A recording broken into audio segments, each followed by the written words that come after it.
अच्छा जी, आगे आ गया जी कॉस्ट फार्मूला। अभी तक हम लोगों ने क्या चीज पढ़ी है? स्टॉक टेकिंग मेथड, कि हम लोग स्टॉक को अकाउंट को कैसे, स्टॉक टेकिंग नहीं सॉरी, कि स्टॉक को हम लोग कैसे अकाउंट्स का मैनेज कर सकते हैं। दो तरीके हैं जी, एक पीरियोडिक सिस्टम है और दूसरा परपेचुअल। अब आ जाते हैं जी कि how to calculate the cost of the inventory, उसको हम कहते हैं cost formulas. With some inventory items, particularly large and expensive item, it might be possible to recognize the actual cost of them. हम लोग एक्चुअल कॉस्ट देख सकते हैं उसकी। In practice this is unusual because this task of identifying the actual cost for all inventory item is impossible because of large number of such items. दो तरीके हैं जी कॉस्ट ऑफ इन्वेंट्री फाइंड करने के। क्या फाइंड करने के? Cost of inventory. एक है जी first in first out FIFO method, दूसरा है weighted average cost EVCO method. An entity shall use the same cost formula for all inventories having the similar nature and used to the entity. For inventories with different nature or use, एक तरह की inventory पे एक ही method लगेगा। If you have two types of inventories, then you can use two formulas, one for one and other for other. ठीक है ना, other for second। एक एग्जांपल से समझाता हूं तुम्हें। तुमने 10 यूनिट्स खरीदे फर्स्ट ऑफ मंथ को, 20 खरीदे 20 को, टोटल कितने हो गए? 30।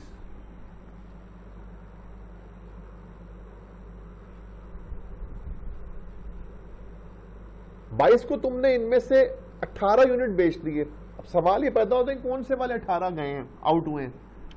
ये पहले वाले 10 और दूसरे में से 8, या फिर जो 20 को खरीदे थे। अब इस पर्पस के लिए हम लोग क्या कहते हैं, दो मेथड रखते हैं, फर्स्ट इन फर्स्ट आउट। ये मेथड क्या कहता है कि सबसे पहले आपने वो इन्वेंट्री बाहर निकालनी है जो सबसे पहले आई थी, यानी कि फर्स्ट वाली। ये कौन सा मेथड है? First in first out, FIFO। This method is based on the assumption that the first item purchased is the first item sold. जो पहले आया वो पहले बिका। That is, all the inventories are sold in order in which they are required. तमाम inventories उस order में बिकेंगी जिस ऑर्डर में खरीदी गई थी। This means closing inventory is always assumed to be the most recent purchases. आसान चीज है। तो इन्वेंट्री में, क्लोजिंग इन्वेंट्री में नॉर्मली कौन सी चीजें होंगी? जो आपने मोस्ट रिसेंटली खरीदी होंगी। Thus closing stock will be valued at latest prices.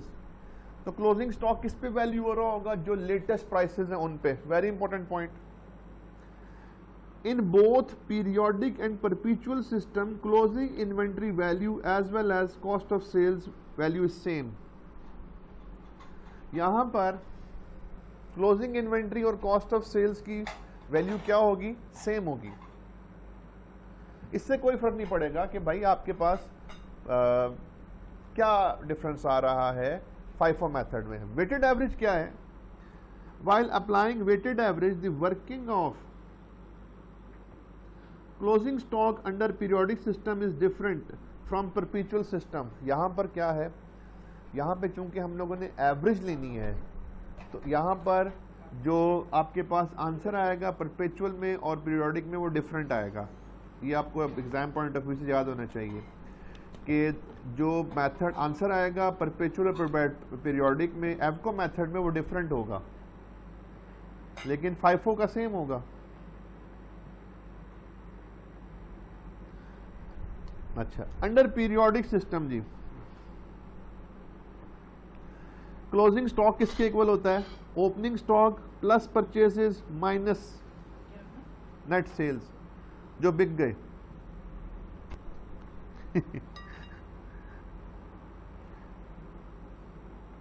उसके बाद जो क्लोजिंग स्टॉक की वैल्यू आ जाएगी वो कैसे आएगी?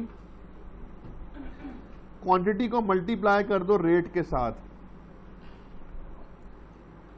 Weighted average cost per unit कैसे आती है? Opening inventory plus net purchases amount में divided by opening inventory plus net purchases in units, यानी कि अमाउंट को डिवाइड कर दो किससे, यूनिट्स के साथ, तो तुम्हारे पास क्या आ जाएगी, वेटेड एवरेज कॉस्ट। अब ये जो नेट परचेजेज हैं ये कैसे निकलती हैं, purchases minus purchase return minus drawings minus abnormal loss minus charity minus free sample जो आपने दे दिया किसी को माइनस इंटरनल यूजेज। जबकि नेट सेल्स क्या है, सेल माइनस सेल रिटर्न। ये पीरियोडिक सिस्टम है। ये अनफॉर्चुनेटली आपको बार बार इसको लिख के करोगे आपको याद हो जाएगा, और क्वेश्चन में चीजें आएंगी तो आपको ऑटोमेटिकली वहां पे चीज क्लियर होगी। Under perpetual system closing inventory is worked out through cost card inventory laser,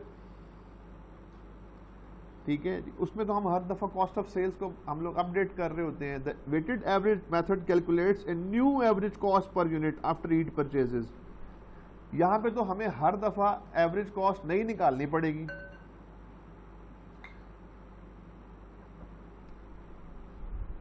inventories की कॉस्ट क्या क्या है जी, cost of inventory comprises cost of purchase, cost of conversion, cost incurred in bringing the inventories to their present location. Cost of conversion क्या होता है और cost of purchase क्या होता है, देखें जरा। Cost of purchase, the cost of purchase of inventory comprise the purchase price होता है उसमें, after deducting trade discount, rebates, duty, import duties हैं और इररिकवरेबल टैक्सेस हैं। ये सेम वही चीज है जो आपने फिक्स्ड एसेट में भी पढ़ा था। ट्रांसपोर्टेशन कॉस्ट है, हैंडलिंग एंड अदर कॉस्ट, ये तमाम चीजें कॉस्ट ऑफ परचेज में शामिल होंगी। उसके बाद है जी कॉस्ट ऑफ कन्वर्जन, ये सिर्फ किस पे एप्लीकेबल है, फिनिश्ड गुड्स पे। The cost of conversion in finished goods include cost directly related to the units of production such as direct labor, systematically allocated fixed cost and variable production overheads that are incurred in converting, जो भी खर्चा उसके ऊपर आया है। other cost incurred in bringing the inventories to their present location, these include indirect labor, indirect material, depreciation। एक होती है डायरेक्ट लेबर, एक है डायरेक्ट मटेरियल। डायरेक्ट मटेरियल क्या है, वो अमाउंट देखो,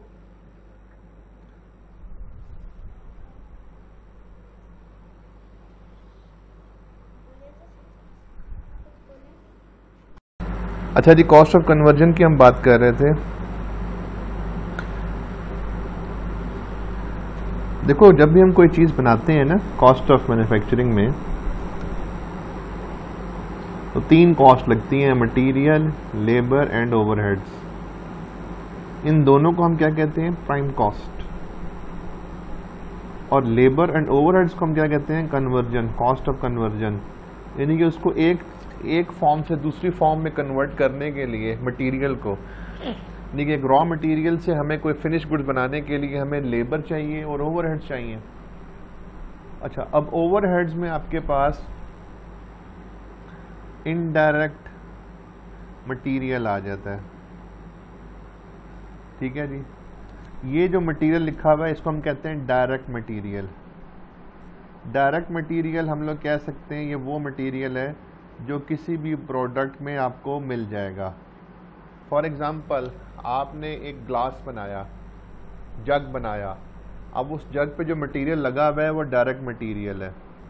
लेकिन वो जिस मशीन पे बना हुआ है उस मशीन के ऊपर कोई कटर लग गया, कोई टूल आ गया, ये क्या उसकी ग्लास या जग की शेप में नजर आ रहा है आपको? नहीं। आपके सामने एक अच्छा सा एक कटलरी सेट पड़ा हुआ है, कोई आपके सामने बर्तन पड़े हुए हैं, तो उसमें जो चीज़ नज़र आ रही है वो तो डायरेक्ट मटेरियल। लेकिन ये जिस मशीन पे तैयार हुई है उसमें कुछ मटेरियल लगा होगा, कटर का, टूल का, उसको क्या कहते हैं, इनडायरेक्ट मटेरियल। इसी तरह एक होती है डायरेक्ट लेबर और एक होती है इनडायरेक्ट लेबर।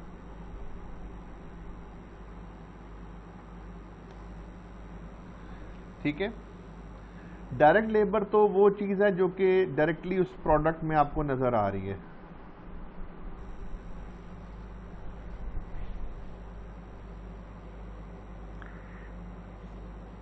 कि जी जिसने वो बनाई है चीज़। इनडायरेक्ट लेबर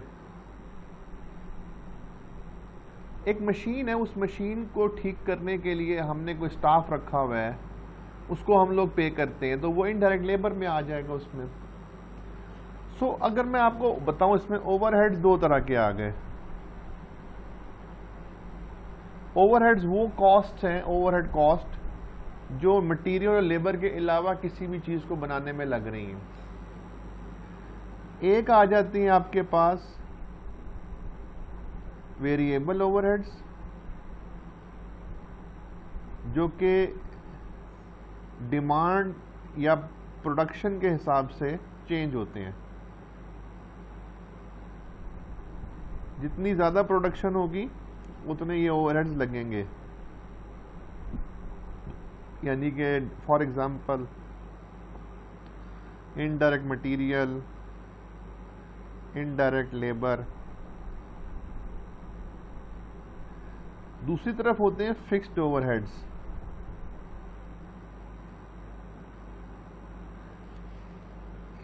ये प्रोडक्शन हो या ना हो, ये लगने ही लगने हैं। फॉर एग्जांपल बिल्डिंग का रेंट, फॉर एग्जांपल आपने जो मशीनरी यूज़ कर रहे हैं उसकी डेप्रिसिएशन, फॉर एग्जांपल सुपरवाइज़र की सैलरी, बिजली का बिल, एटसेट्रा, ये तमाम चीज़ें ओवरहेड्स में आ जाती हैं। ठीक होगी बात। अच्छा, अब इसी को हम लोग लेके चल रहे थे। एलोकेटेड फिक्स्ड कॉस्ट क्या होती है?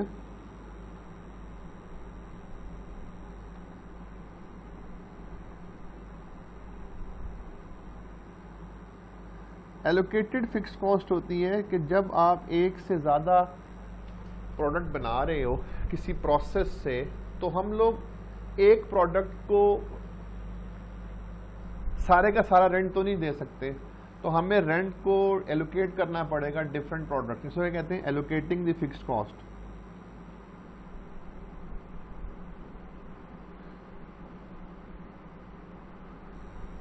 अच्छा जी, प्रोडक्शन ओवरहेड्स मैंने आपको बताया, ये एग्जांपल है इसमें। Allocation of fixed overheads are to the cost of conversion is based on normal capacity भी हो सकती है। Normal capacity is the production expected to be achieved on average over a number. Unallocated overheads, ये आपको मैं last में बताऊंगा, अभी आपकी समझ में नहीं आएगा ये पॉइंट। कन्वर्जन कॉस्ट एग्जाम्पल देखो, अब आपको क्लियर होगी बात। ये Pel limited manufactures refrigerator in the month of October. It manufactured 15 of refrigerators. Each refrigerator requires 3 tray boxes at a cost of ₹300. Body parts at a cost of 15,000 each. Miscellaneous part at a cost of 2,500 each. PEL Limited incurs the following monthly expenses: factory building depreciation, utility expenses. Each unit required 4 labor hours at a wage rate of 500. Normal capacity of production per month is 100 units. आपने find करनी है cost. बेहतरीन example है जी, इसमें आपको सारी चीज़ें clear हो जाएंगी कि आपने कॉस्ट ऑफ द यूनिट कैसे निकालनी होती है। रॉ मटेरियल क्या क्या यूज हुआ? Tray boxes, body parts and miscellaneous parts. 3 चीजें आ गई। ट्रे बॉक्सेस कितनी है? 3 इंटू 300। एक कितने का ट्रे बॉक्स? 300 का, 900 आ गया। बॉडी पार्ट्स कितने की हैं? 15,000 ईच। ये हम पर यूनिट कॉस्ट निकाल रहे हैं, ठीक है ना। एक यूनिट के ऊपर 3 ट्रे बॉक्सेस लगते हैं और एक ट्रे बॉक्स की प्राइस कॉस्ट है 300। मिसलेनियस पार्ट्स कितने का लगता है? 25,000 का। लेबर, एक यूनिट को बनाने में कितने यूनिट्स लगते हैं, कितने लेबर आवर्स लगते हैं? 4 लेबर आवर्स। इनटू 500 रुपया रेट है, लेबर कितनी आ गई 2000। अब आ जाए फैक्ट्री ओवरहेड्स, दो है जी, एक है बिल्डिंग डेप्रिसिएशन और एक है यूटिलिटी एक्सपेंसेस। बिल्डिंग डेप्रिसिएशन, इस बिल्डिंग में सिर्फ यही रेफ्रिजरेटर बनते हैं? नहीं, इसको आपने अब डिवाइड करना है यूनिट्स प्रोड्यूस से। कितने की डेप्रिसिएशन है? 2,50,000 की। टोटल यूनिट्स महीने में कितने बनते हैं? 1,100 यूनिट, सॉरी, तो 100 पे आप डिवाइड कर दें।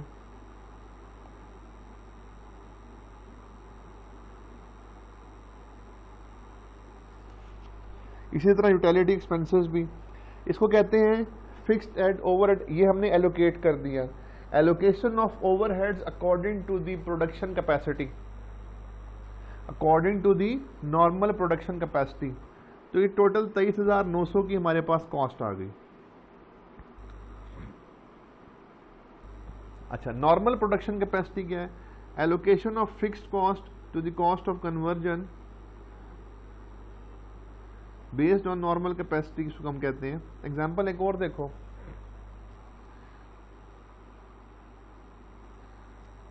अली को aspects that production overheads for the year ended will be 2 million. The normal level, अब यहाँ पे 2.5 लाख पर एनम यूनिट्स हैं, तो पर यूनिट निकाल सकते हैं ना हम लोग।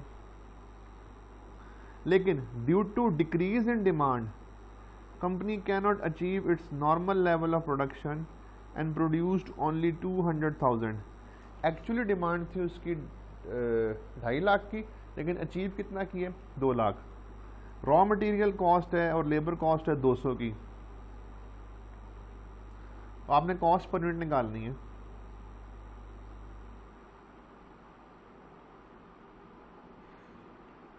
देखो रॉ मटेरियल तो आ गया ना, 200 का आ गया। ओवरहेड्स कितने के हैं? 2 मिलियन के। यहाँ पे ना गलती ये होती है कि हम लोग ये 2 मिलियन कितने यूनिट्स के हैं? ये 2.5 लाख के हैं, इसे कहते हैं नॉर्मल कैपेसिटी। आप बेशक 2.5 लाख की कैपेसिटी है, आप 2 लाख प्रोड्यूस करें, 1,80,000 प्रोड्यूस करें, आपकी जो पर हेड कॉस्ट है, पर यूनिट कॉस्ट है, वो 2.5 लाख पर ही जाएगी। तो ये बात याद रखना आपने कि आपने जो यूनिट्स बनाने हैं वो आपने जो नॉर्मल कैपेसिटी है उसकी बेस पे बनेंगे।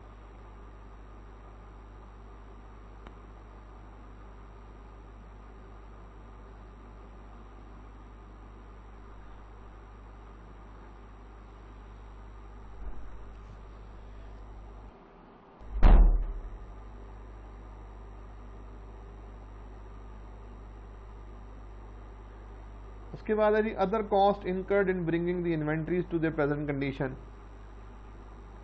All costs incurred in bringing the inventories to their present location and conditions such as non-production overheads, ये तमाम चीज़ें पार्ट ऑफ कॉस्ट बनेंगी, एक्सक्लूडिंग एबनॉर्मल वेस्टेज, इसका हिस्सा नहीं बनेगा।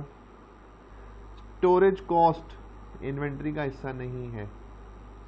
स्टोरेज कॉस्ट का ताल्लुक है जब इन्वेंट्री कंप्लीट हो जाएगी, उसको हमने बेचना है, ये उसका ताल्लुक उससे है। Unless necessary in the production process, मैंने बताया है प्रोडक्शन प्रोसेस कंप्लीट हो गया, उसके बाद की स्टोरेज कॉस्ट हम लोग नहीं लेंगे। फिनिश गुड्स की स्टोरेज कॉस्ट वो नहीं आती। Administration overheads unrelated to production, non production overheads ये भी नहीं आते। सेलिंग कॉस्ट भी नहीं आएगी, फॉरेन एक्सचेंज डिफरेंस भी नहीं आएगा। Interest cost when inventories are purchased, अगर आपने इन्वेंट्रीज परचेज की हैं और उसके ऊपर कोई इंटरेस्ट पे करना पड़ रहा है वो भी नहीं आएगा। उसके बाद आ गया जी वैल्यूएशन ऑफ इन्वेंट्री। हमने अभी तक क्या पढ़ा? 2 सिस्टम्स पढ़े, एक पीरियोडिक इन्वेंट्री सिस्टम था, दूसरा परपेचुअल इन्वेंट्री सिस्टम था। उसके बाद हमने कॉस्ट वैल्यूएशन, कॉस्ट के हमने कैलकुलेशन देखी, FIFO और 2 मेथड्स हैं FCO। उसकी कैलकुलेशन कैसे करनी है वो अभी आपको बताऊंगा मैं, वो हम एग्जांपल्स के थ्रू करेंगे कि उसकी कैलकुलेशन कैसे होगी। ठीक है, आसान कैलकुलेशन है, कोई मुश्किल नहीं है वो। आगे वैल्यूएशन, IS 2 ये कहता है कि इन्वेंट्री को आपने जब SOFP में बैलेंस शीट में लिखना है तो किस वैल्यू पे लिखना है? Inventory is valued at lower of cost और NRV। आपने 2 चीज़ें लिखनी है, कॉस्ट और NRV। कॉस्ट इज कैलकुलेटेड, आपने कॉस्ट कैलकुलेट करनी है अंडर पीरियोडिक सिस्टम और परपेचुअल सिस्टम। ठीक है जी, दोबारा बता देता हूँ। परपेचुअल सिस्टम और पीरियोडिक सिस्टम में if you are using FIFO method answer same आएगा, but if you are using weighted average method तो परपेचुअल सिस्टम और पीरियोडिक सिस्टम में आंसर डिफरेंट आएगा, वही भी पढ़ा था हमने। लेकिन जो कैलकुलेशन में हम करेंगे तो ज़्यादा बेहतर आपको समझ में आ जाएगा। नेट रियलाइजेबल वैल्यू क्या है? Is the estimated selling price in ordinary course of business less estimated cost of completion and estimated cost to necessary to sell. इसका भी मैं बता चुका हूँ। अच्छा जी, क्वेश्चन नंबर 1 देखो। आई कैप का है question number 1। On 1st of January,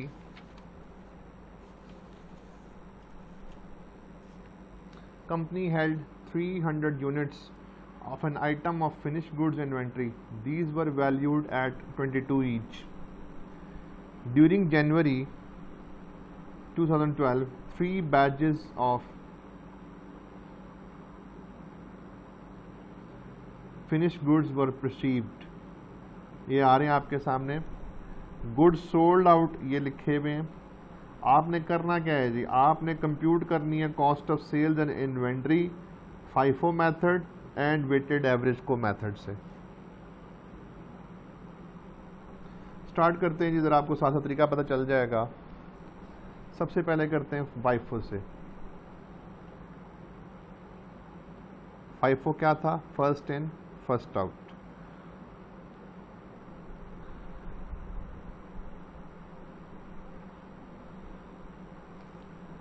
तीन कॉलम्स बना लो।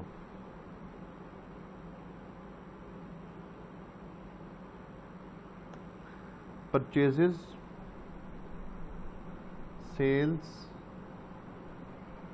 और स्टॉक। हर एक कॉलम के अंदर 3 चीजें लिख लो। Quantity, per unit cost and value. Quantity, per unit cost, value. Quantity, per unit cost, value. ठीक होगी बात? First in first out. सबसे पहले कौन सी चीज लिखनी है जो पहले आई थी? सबसे पहले कौन सी चीज आई? 10 जनवरी वाली। कितनी क्वांटिटी आई जी? आपने 400 यूनिट्स लिए। कितने के लिए जी? 23 का। इन दोनों का मल्टीप्लाई कर दें, वैल्यू कितनी आ गई? 90 200 की। उसके बाद क्या हुआ? 10 जनवरी के बाद 14 जनवरी आ रहा है। 14 जनवरी को सेल हो गई है 500 यूनिट। कितने पे? 31 पे आ रही है।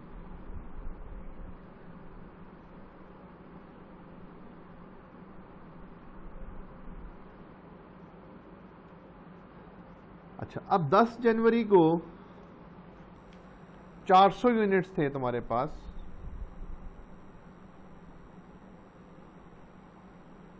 ये आपने खरीदे, बेचे तो कोई भी नहीं ना। अब आ जाओ स्टॉक पे। स्टॉक में तुम्हारे पास ऑलरेडी कितने यूनिट्स पड़े हुए हैं? 300 यूनिट्स 22 पे।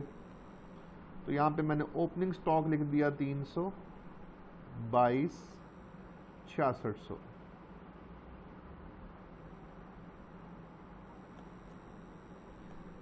ये था ओपनिंग। और 10 जनवरी को मुझे 300 थे 22 पर। स्टॉक में 400 मजीद आ गए। कितने पर? 23 पर। ये दोनों चीजें आ गई मेरे पास। ये तो मैंने 10 की एंट्री कर दी। 14 की एंट्री करते हैं।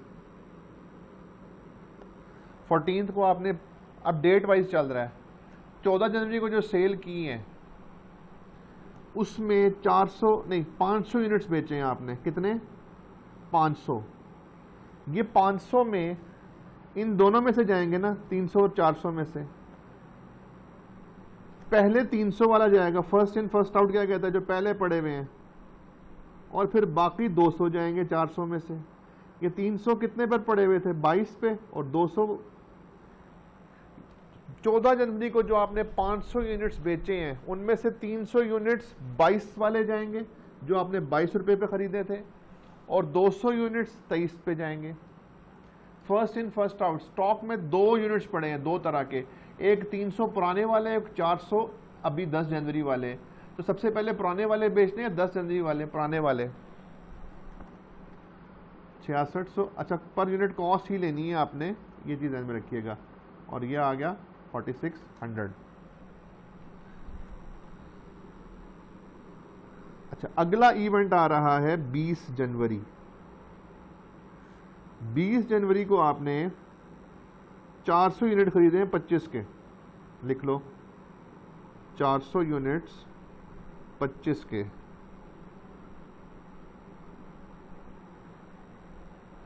कोई सेल हुई है इस डेट पे? नहीं। अब आप बना लो स्टॉक। तुम्हारे पास स्टॉक कितना बच गया था पीछे सेल के बाद? 200 बच गया था ना भाई। 400 में से 200 तो चला गया, तो 200 बच गया। ये 200 कितने पर पड़ा हुआ है? 23 पर।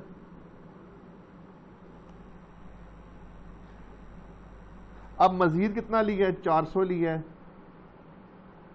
25 पे।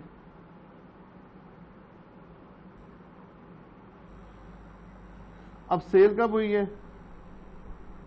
21 जून को।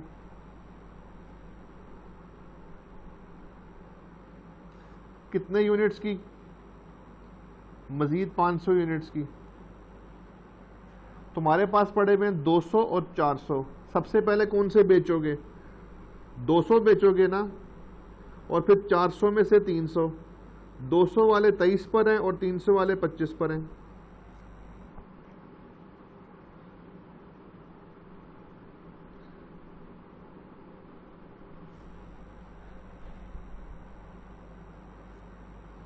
स्टॉक कितना रह गया पीछे? 100 यूनिट्स रह गए 25 पे।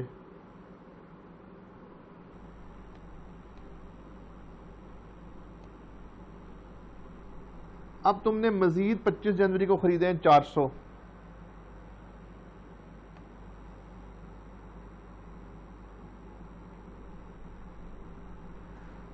कितने के जी? 26 के।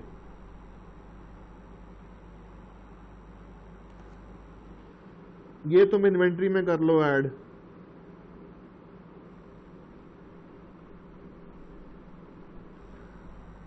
और लास्ट में तुमने 28 जनवरी को कर दी सेल। कितने यूनिट्स की? 100 यूनिट्स की। ये 2 चीजें स्टॉक में पड़ी हैं ना तुम्हारे, तो 100 यूनिट वाली बिक गई।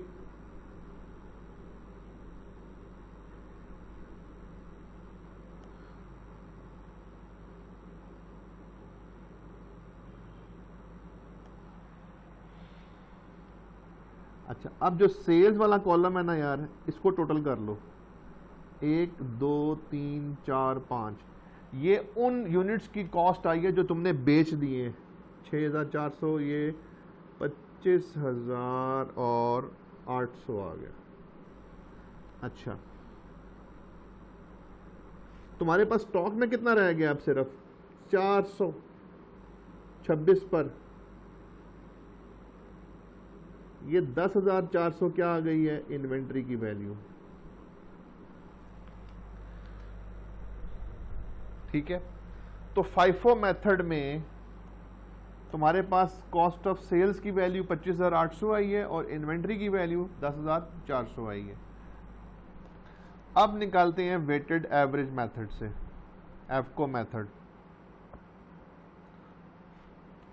ठीक है, अब मैं थोड़ा सा इसको कर लेता हूं इस तरह से।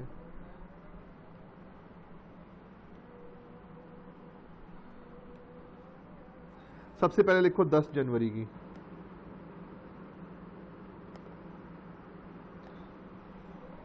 सबसे पहले तो स्टॉक लिख लेना यार। ओहो, इसको यहां कर देता हूं। ये परचेजेस हैं, ये सेल्स हैं, और ये स्टॉक है। ओपनिंग स्टॉक 300, ये 22 पे पड़ा हुआ है, ये ओपनिंग है। 10 जनवरी की रिकॉर्डिंग जी, 400 at the rate of 23 equals 9200 आ गया।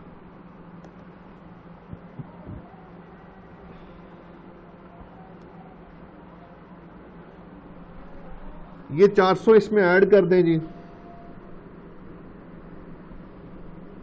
तो यूनिट्स कितने हो गए? 700। और इनकी आपने लेनी है वेटेड एवरेज।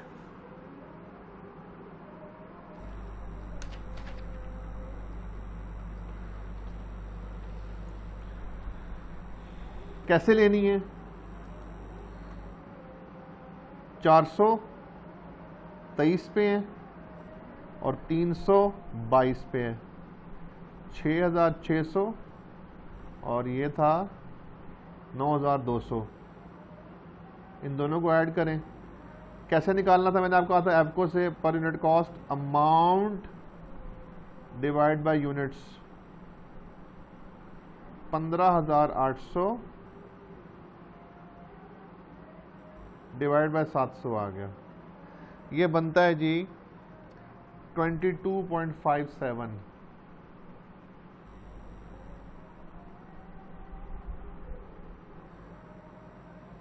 $15,800।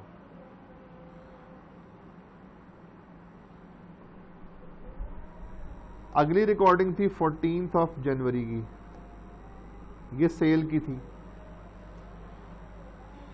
इस 700 में से 500 निकल जाएंगे ना, ये 700 है, ये इसमें से 500 निकल गए, कितने पे? 22.5 पे। ये आ जाएगा 11,286। पीछे स्टॉक कितना रह गया? 200।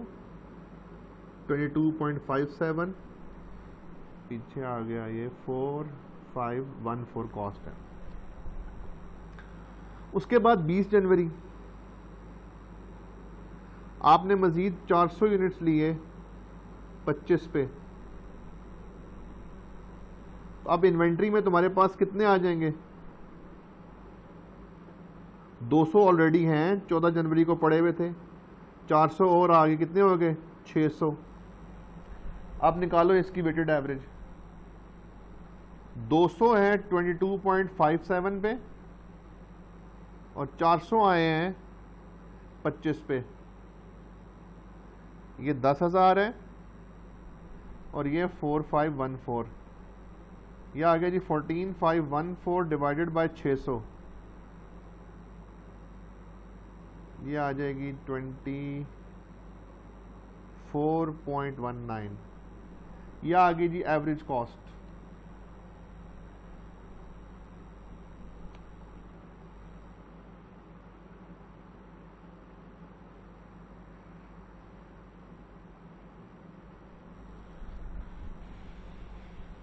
उसके बाद 21 जनवरी को तुमने बेच दिए। कितने यूनिट्स बेचे हैं? 500।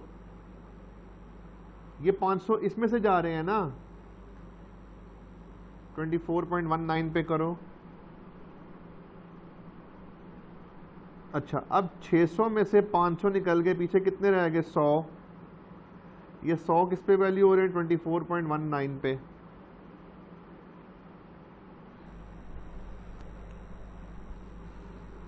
उसके बाद आपके पास आ गई 25 जनवरी। मजीद आपने 400 यूनिट्स खरीदे 26 के, 10,400।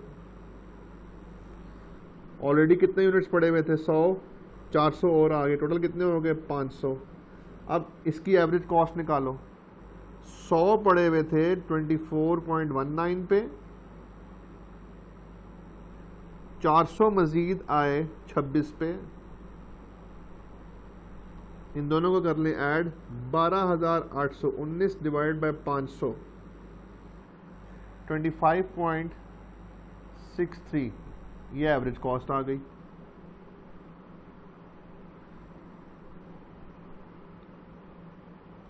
और 28 जनवरी को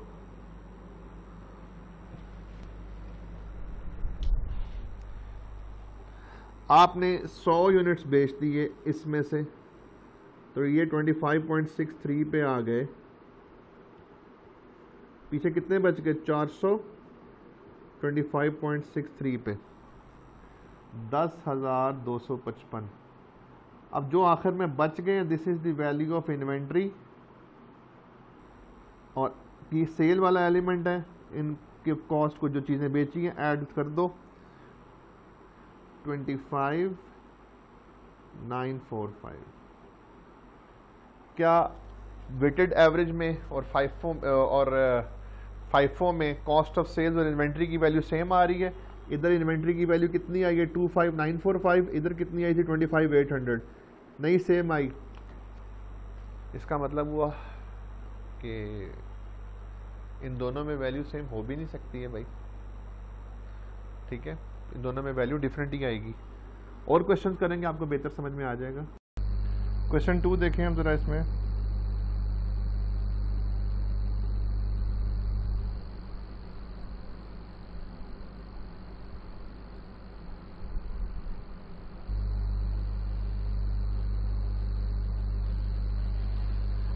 आपने कॉस्ट ऑफ एंडिंग इन्वेंट्री बनानी है using weighted average method under each of the following assumption. एक है परपेचुअल इन्वेंट्री सिस्टम मेंटेन हो रहा है, और दूसरा क्या है कि परपेचुअल इन्वेंट्री सिस्टम मेंटेन नहीं हो रहा है, यानी पीरियोडिक सिस्टम आ रहा है। चलिए जी, इसको देखते हैं।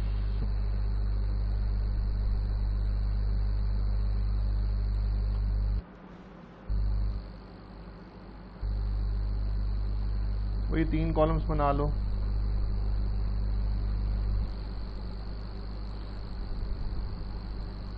Purchases, sales, stock.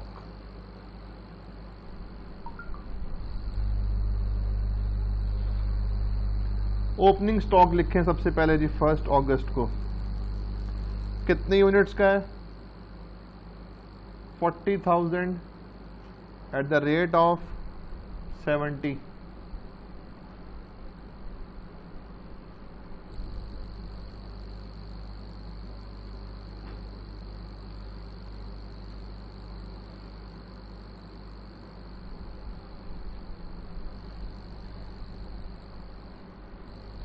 उसके बाद आपके पास 12 अगस्त को परचेजेस आई हैं। कितने की? 2,000 units at the rate of 75।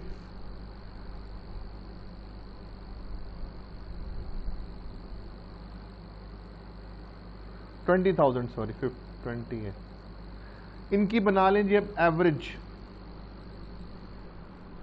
40,000 कितने पर थे?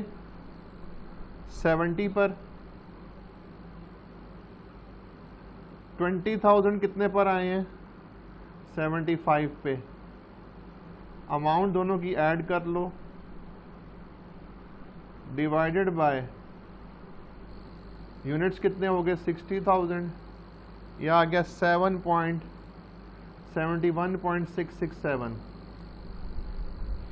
तो अब आपके पास इन्वेंट्री में 40 और 60,000 यूनिट्स हो गए 71.667।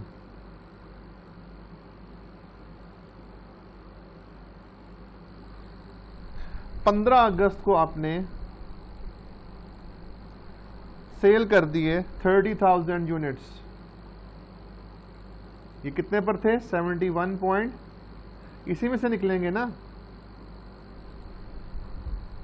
2150। 60 में से 30 निकल गए, तो पीछे कितने रह गए? 30 ही रह गए, और 71.6 पर ही।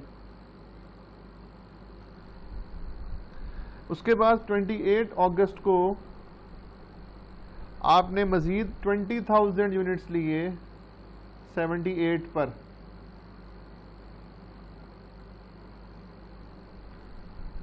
अब आपके पास टोटल कितने हो गए? पहले 30 थे, फिर आपने 20 और लिए, 50,000 हो गए। इनकी एवरेज कॉस्ट बनाओ। 30,000 थे 71.66 पे, इसमें आपने 20,000 और ऐड किए 78 पर,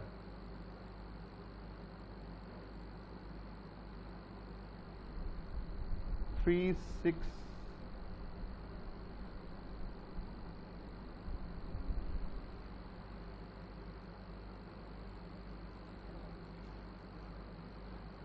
$3710। अमाउंट कितनी है? 50,000। तो ये आ गई 74.2।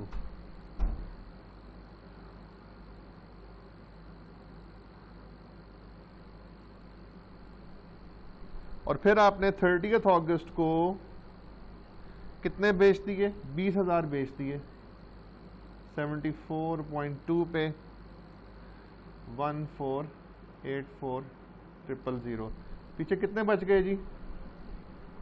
30,000 बच गए 74.2 पर। 226, this is the inventory value.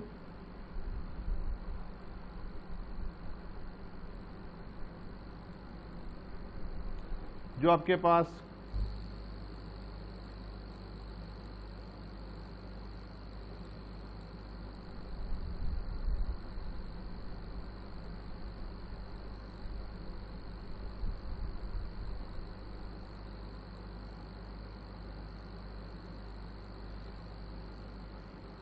Inventory की वैल्यू आ गई है जी 226। अब सेम चीज करते हैं जी कि अगर परपेचुअल सिस्टम मेंटेन नहीं हो रहा,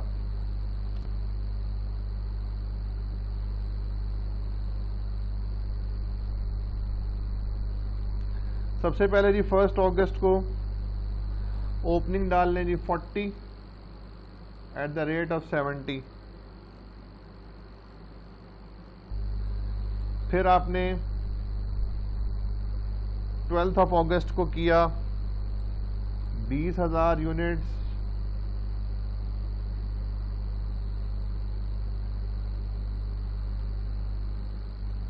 तो आपके पास टोटल हो गए 60,000 units at the rate of 71.66। वही वाला जो पिछले सवाल से चला आ रहा है। फर्क क्या है? यहां पे आप जो सेल्स है ना, वो हम महीने के एंड पर रिकॉर्ड करते हैं। पीरियोडिक सिस्टम में at the end of the period record होती है। फिर आपने 28 अगस्त को मजीद कितना लिया है? 20,000 कितने पर? अब आपके पास टोटल कितने यूनिट्स हो गए? 80,000। इनकी कॉस्ट निकाल लो। 20,000 78 पर है और 60,000 है 71.66, ये वाला। इनको आप एवरेज निकाल लें तो ये आ जाएगी 73.25, 5860। अब आखिर में आप कर दो सेल, निकाल दो इसको। एक ही दफा कॉस्ट ऑफ सेल और इन्वेंट्री बनती है ना। 50,000 यूनिट्स टोटल कितनी सेल किया आपने? 30 और 20 50 एट द रेट ऑफ 73.25। तो ये आ गया 3662500। यहां पे कितने बच गए? 30,000 73.25 पे 2197,500। तो ये डिफरेंस आ गया जी परपेचुअल सिस्टम में और पीरियोडिक सिस्टम में। इसी क्वेश्चन से आपको ये चीज क्लियर हो गई कि रिकॉर्डिंग ऑफ परपेचुअल काउंट जो सिस्टम है और पीरियोडिक सिस्टम क्या है डिफरेंस दोनों में। ठीक है ना। परपेचुअल सिस्टम में हम जब भी सेल होगी तो हम लोग स्टॉक में से उसको निकाल देते हैं, लेकिन पीरियोडिक सिस्टम में हम लोग सिर्फ एक दफा ईयर एंड पे या पीरियोडिक एंड के ऊपर हम लोग ये काम करते हैं। नेक्स्ट क्वेश्चन देखते हैं जी, क्वेश्चन नंबर 3।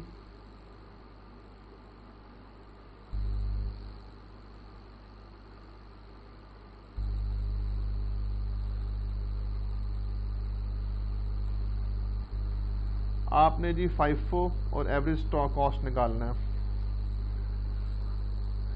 FIFO से और एवरेज से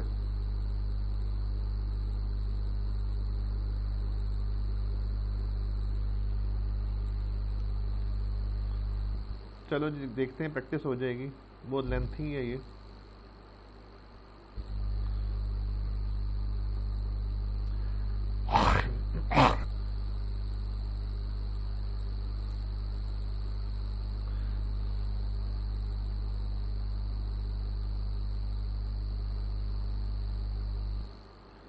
अच्छा जी, सबसे पहले 1 जुलाई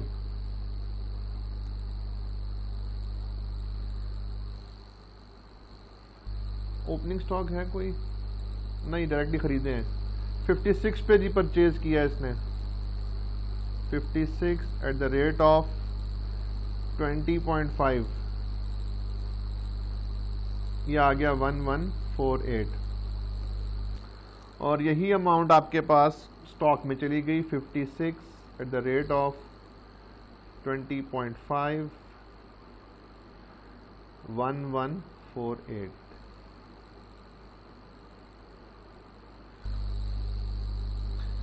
अगस्त आपने मजीद 42 यूनिट्स लिए हैं 24 के, 1008, ये आप इसमें ऐड कर दो।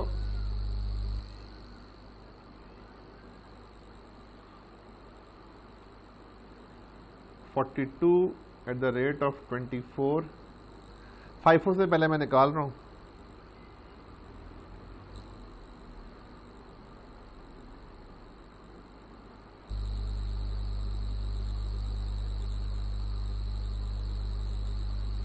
और वो सेल वो दिसंबर में एंड पे ही कर रहा है, तो एंड पे निकालेंगे सेल, पहले सिर्फ अकाउंट मेंटेन करते जाएं।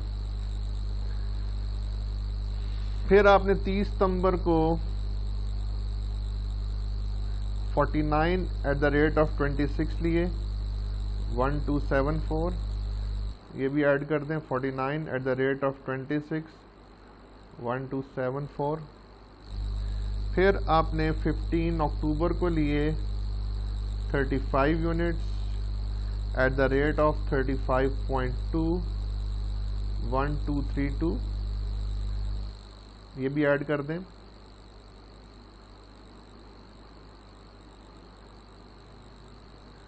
फिर आपने 29 नवंबर को लिए 28 यूनिट 37.5 पे, 1050, ये भी ऐड कर दो।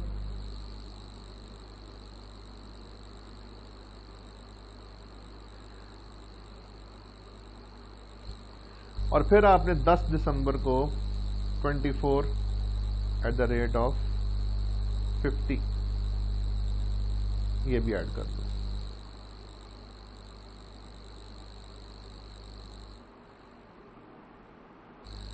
अब आप कर दें सेल, कितने यूनिट्स? सबसे पहले निकालें 56 जाएंगे 20.4 पे। फिर निकालें 42, ये जाएंगे 24 पे।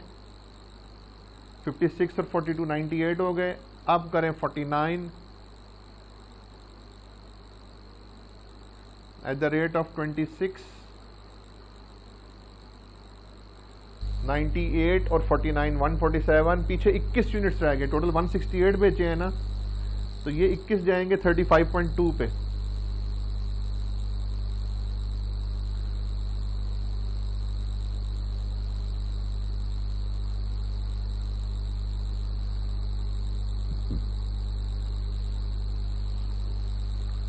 इधर पीछे कितने बच गए जी? ये 35 में से 21 चले गए, 14 बच गए।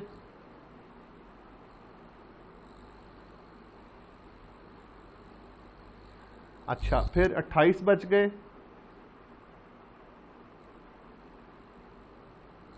फिर 24 बच गए। इन तीनों को कर लें ऐड। ये आपके पास जी इन्वेंट्री की वैल्यू आई है if you are using FIFO method. अब अगर आप निकाल रहे हैं एवरेज मेथड,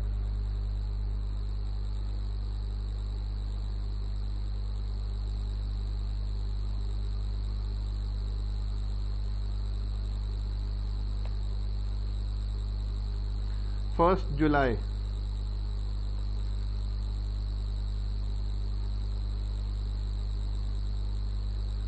$56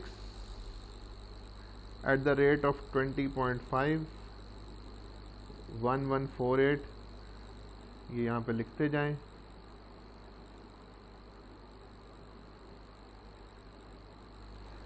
फिर आपने मज़ीद ऐड किए इसमें 42 @ 24। 42 इसमें ऐड हो जाएंगे, ये बन जाएंगे 98। एवरेज ले लो, अब एक दफ़ा ले रहा हूँ, बाकी नहीं लूँगा, ठीक है। बाकी आपको पता है 56 को मल्टीप्लाई करेंगे 20.5 से, उसमें ऐड करें 42 @ 24, टोटल करें 2156 divided by number of units 98, यह आ गया 22।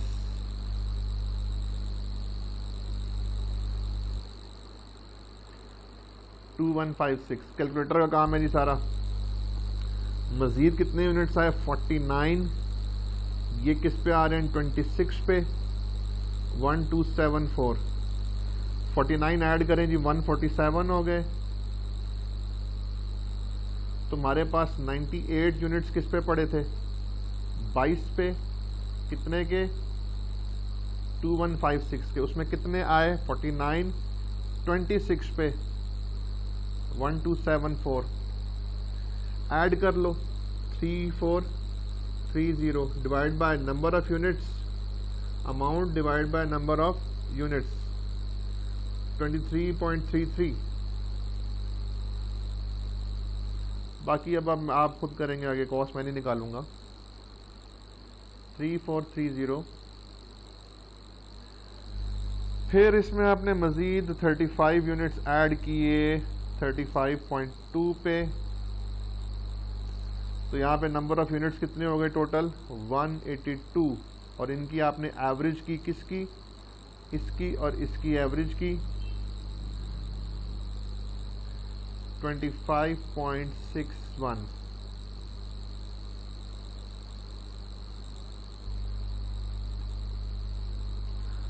फिर आपने मजीद 28 यूनिट्स लिए 37.5 पे 1050। अब 182 में 2 इसमें ऐड किए, कितने हो गए? 210। एवरेज ले लें इसकी। 182 कितने पर था? 25.6 पे। इसमें आपने कितना ऐड किया? 28 ऐड किया 37.5 पे। टोटल आ गया 5712 डिवाइडेड बाय 210 27.2।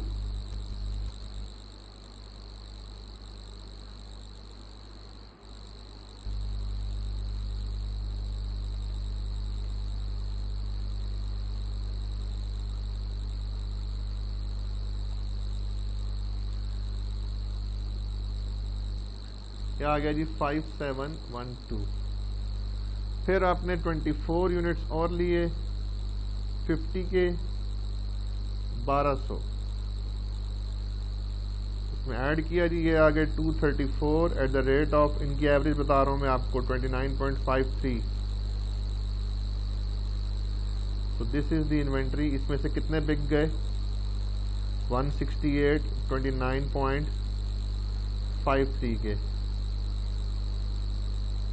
ये आ गई कॉस्ट ऑफ गुड सोल्ड। 234 में से 68 निकल के पीछे कितने रह गए? 66। So this is the closing inventory using AVCO method. अब आपने इनका इम्पैक्ट बताना था ग्रॉस प्रॉफिट पर। मैं निकालने लगा हूं पहले gross profit using FIFO method.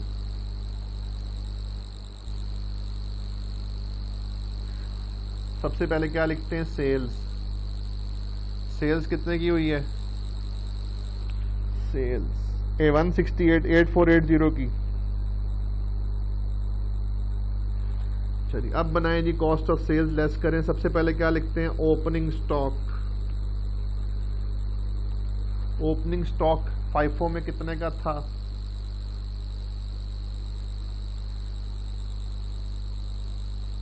नहीं था, बिजनेस शुरू हुआ। इसमें ऐड करें परचेजेस,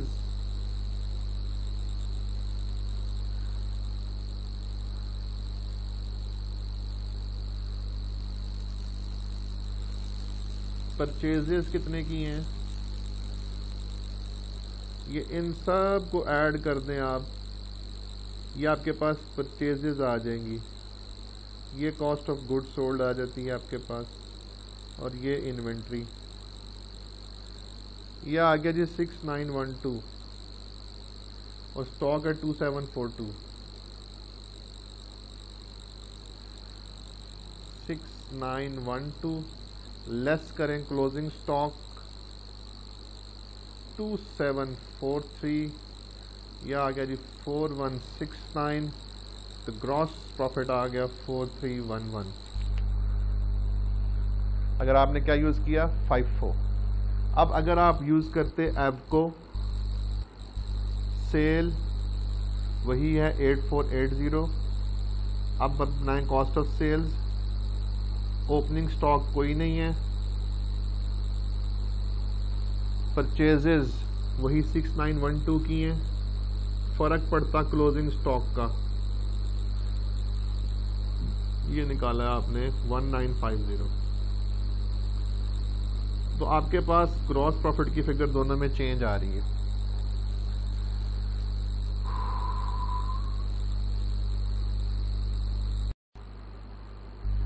ये जी क्वेश्चन नंबर 4 है।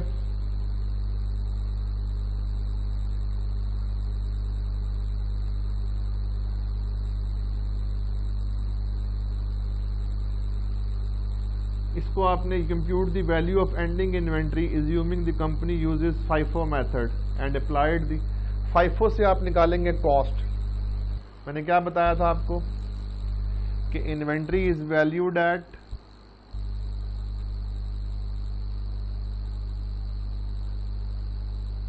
लोअर ऑफ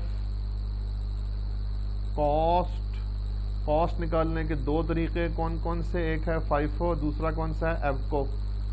और कॉस्ट को किससे कंपेयर करना है, NRV से। NRV क्या है, estimated selling price less cost to sell. इन दोनों में से कौन सी वैल्यू लेनी है जो लोअर ऑफ है। इस क्वेश्चन को आप खुद करोगे। क्वेश्चन नंबर 5 देखो,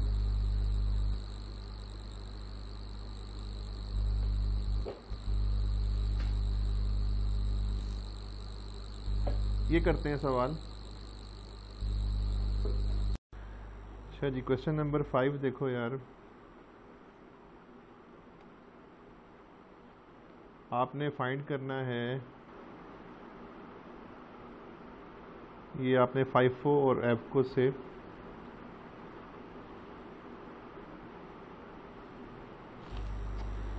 करें इसको फाइंड जी। फिर जरा बिस्मिल्लाह करते हैं।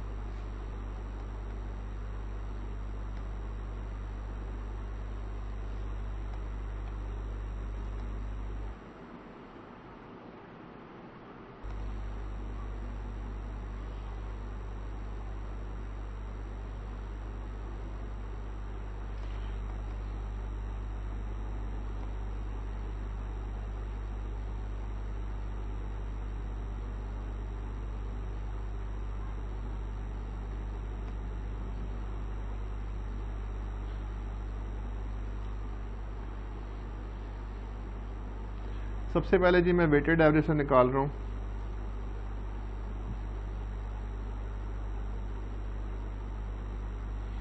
वही तीन चीज़ें, सबसे पहले opening balance 1 January, 10 units at the rate of 1480।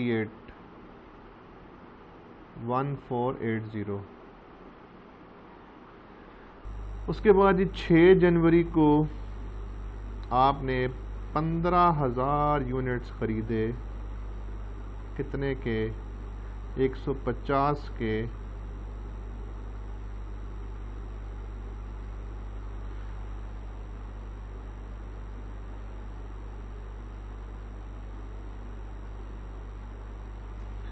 ये 10,000 यूनिट्स हैं भाई,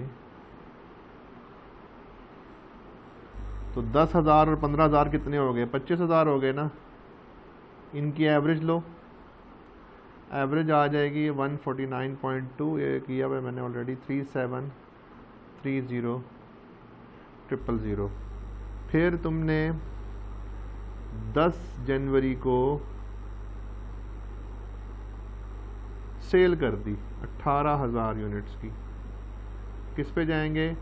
149.2 पे, 2685 600।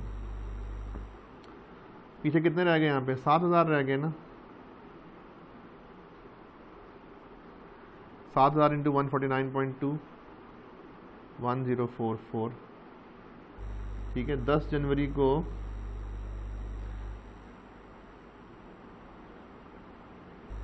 ये आपने सेल कर दिए थे। फिर 16 जनवरी को आपने मज़ीद परचेज किए, 16/1 को आपने मज़ीद परचेज किए 13,000 units at the rate of 160।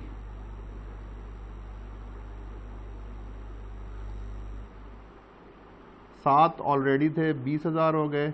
इनकी एवरेज लो 156.22। उसके बाद परचेज रिटर्न हुई है जी 18 जनवरी को।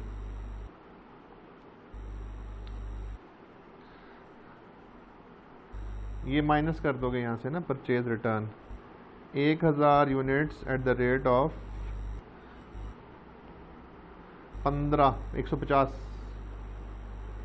ये 150,000 लेस कर देंगे।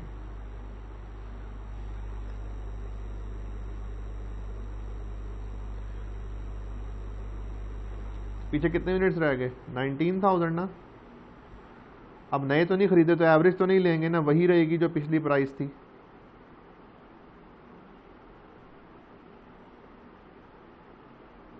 नहीं, एक मिनट, ये 20 में से नहीं कैलकुलेट करनी है यहाँ पे, एक मिनट रुकें।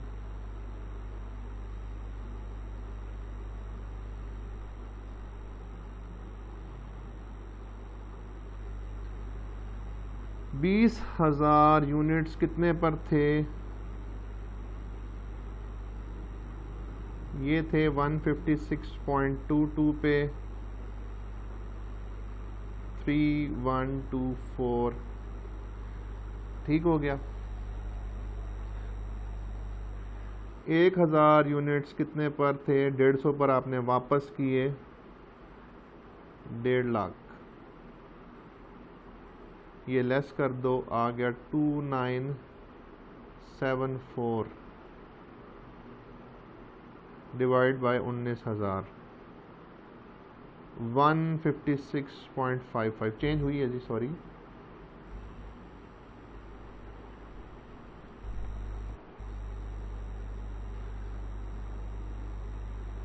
ये आ गया जी 2974।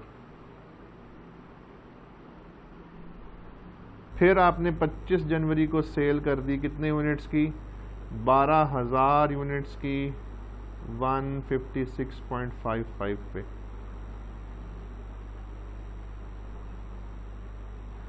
उन्नीस में से 12,000 निकल गए, पीछे कितने रह गए? 7,000।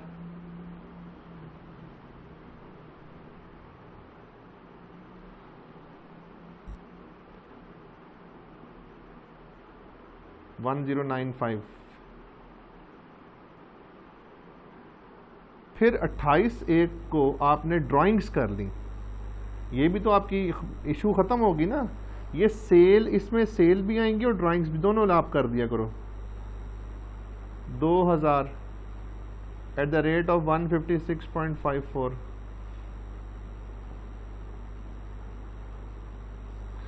सात में से 2 निकला, पीछे कितना बच गया? 5,000।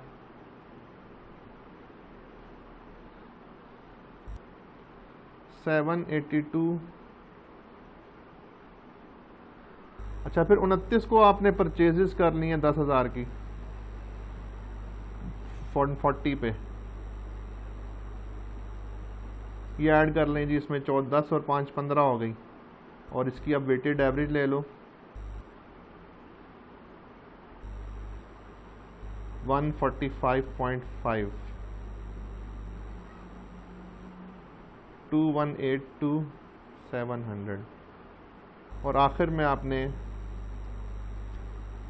क्या हुआ है,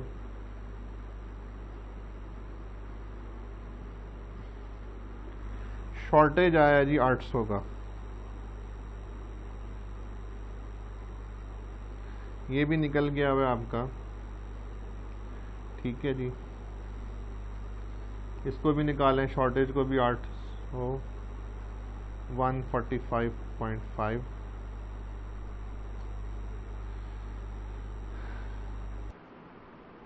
पीछे कितना बच गया, 14,200, 145.5 पे।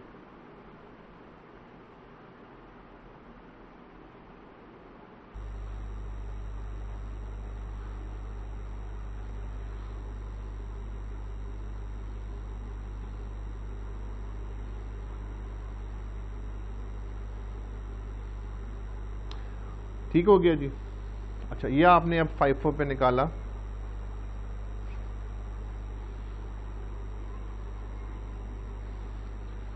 अब आपने वैल्यू करना है जी इसको।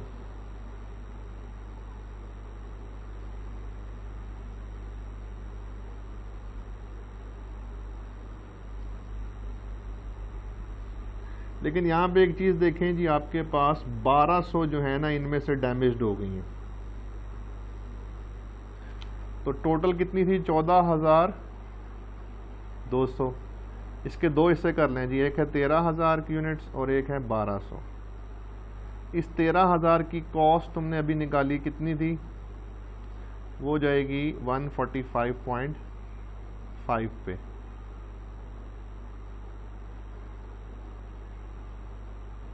और NRV है 200, तो हम तो लोअर ऑफ पे ही लेंगे, तो ये कितना आ गया 13,000 एट द रेट ऑफ 145.51, 1891630।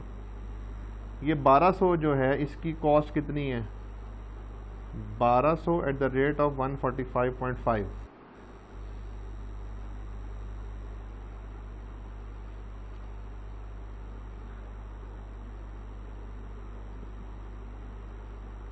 ये कॉस्ट है, और NRV कितनी है 120। किस पे जाएगी इन दोनों में से, लोअर ऑफ पे, तो 1200 एट द रेट ऑफ 120, 144,000। इन दोनों को ऐड कर दो तो आपके पास क्लोजिंग इन्वेंट्री कितनी आ गई, 2035। नेक्स्ट वो आपसे पूछ रहा है कि क्लोजिंग वैल्यू बताएं यूजिंग FIFO।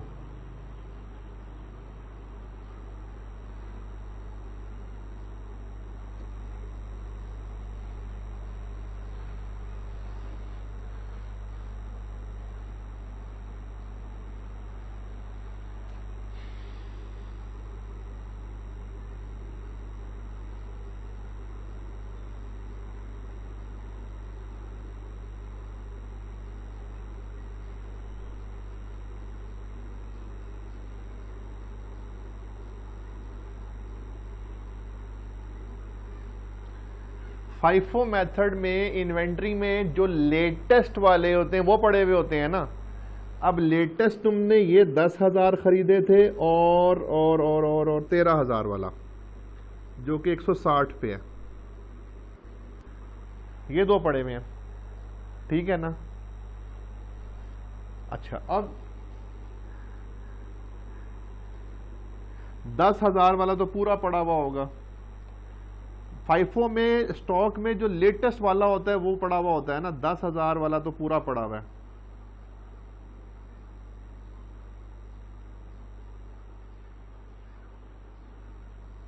और इसकी NRV कितनी है 200, हम किस पे लेंगे, हम तो 140 पे ही लेंगे।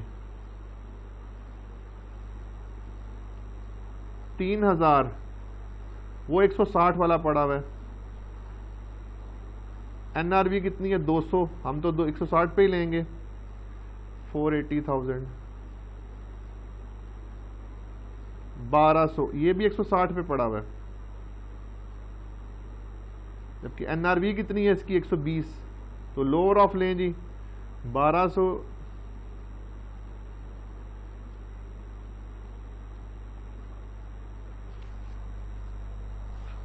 फाइफो मेथड में जो सबसे आखिर में आपने स्टॉक लिया है वो तो सारे का सारा है, और उससे पिछले वाले में आपने वर्किंग बैकवर्ड चलानी है क्लोजिंग स्टॉक फाइंड करते हुए।